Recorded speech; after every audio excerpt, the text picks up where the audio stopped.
নমস্কার বন্ধুরা, আমি ইপসিতা দ্য হানি কিচেনে আপনাদের অনেক স্বাগত।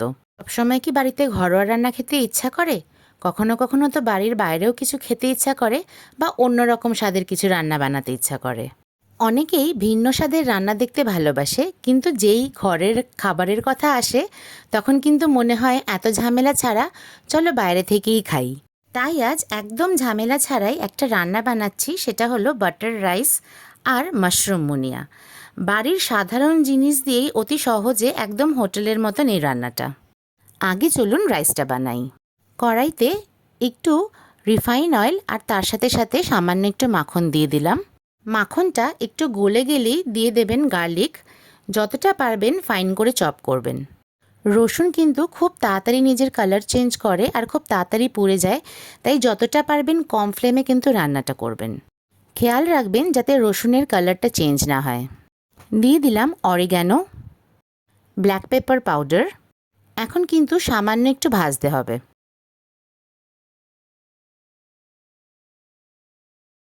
এখানে আমি রাতের বেঁচে থাকা রাইস ছিল সেটা দিলাম।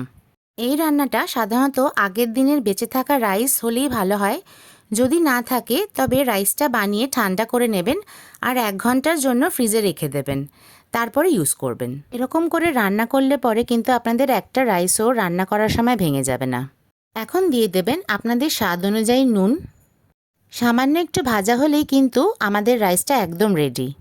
দেখলেন তো কত ইজি, মাত্র 5 থেকে 7 মিনিটের মধ্যেই কিন্তু এই রাইসটা তৈরি হয়ে যায়। এবার চলুন বানানো যাক মাশরুম মুনিয়া। সেম কড়াইতেই আমি এখন দিয়ে দিলাম সামান্য একটু তেল আর একটু মাখন। মাখনটা গলে গেলেই দিয়ে দেব বেল পেপার আর ক্যাপসিকাম। এই সময় রান্না করার জন্য কিন্তু আপনারা নুন ইউজ করবেন না, ফ্লেমটা একদম বাড়িয়ে নেবেন আর ভেজিটেবলগুলো একটু ভাজা ভাজা করবেন যতক্ষণ না পর্যন্ত গোল্ডেন ব্রাউন হয়। এই সময় নুন দিলে পরেই কিন্তু ভেজিটেবল থেকে আরও জল বেরোবে। ক্যাপসিকাম আর বেল পেপারটা উঠিয়ে রেখে আমি সেম কড়াইতেই আর কিন্তু কোনো মাখন আর তেল দিইনি, এখন দিয়ে দেব মাশরুম। মাশরুমগুলোকেও কিন্তু আপনাদের সেমভাবে হালকা ব্রাউন হওয়া পর্যন্ত রোস্ট করতে হবে। দেখুন মাশরুমের কালার চেঞ্জ হয়ে কিন্তু ব্রাউনিশ হয়ে গেছে, এরকমভাবেই আপনাদেরকে রোস্টটা করতে হবে।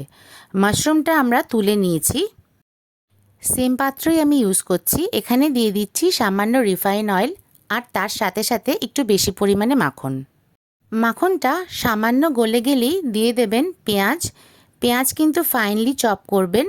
এটা হালকা হাতে নাড়তে থাকবেন যতক্ষণ না পর্যন্ত ট্রান্সলুসেন্ট ব্যাপারটা আসছে।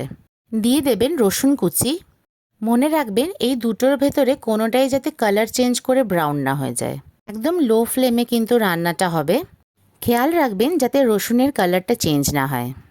দিয়ে দেবেন ময়দা। যতটা মাখন দেবেন ততটাই কিন্তু ময়দা ইউজ করবেন। ময়দাটা কিন্তু খুব ভালো করে ভাজতে হবে যতক্ষণ না ময়দার কাঁচা গন্ধটা বেরিয়ে যায়।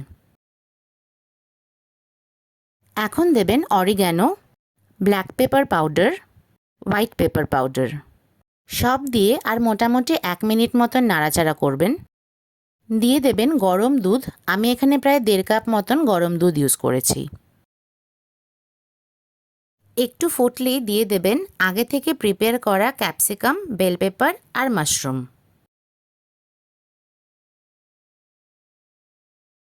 একটু সিমার আসা পর্যন্ত ওয়েট করে কিন্তু দিয়ে দেব চিজ। আমি এখানে একটা চিজের কিউবকে গ্রেট করে নিয়েছি। চিজটা পুরো মেল্ট হওয়া পর্যন্ত কিন্তু ওয়েট করতে হবে। আর এখন দিয়ে দেবেন নুন। চিজে নুন থাকে, তাই কিন্তু চিজটা ইউজ করার পরেই টেস্ট করে আপনারা নুন দেবেন। আর সামান্য একটু রান্না হলেই পরেই কিন্তু আমাদের মাশরুম মুনিয়া একদম রেডি। টেস্ট করে অবশ্যই জানাবেন কেমন লাগলো, তার অপেক্ষায় কিন্তু থাকলাম।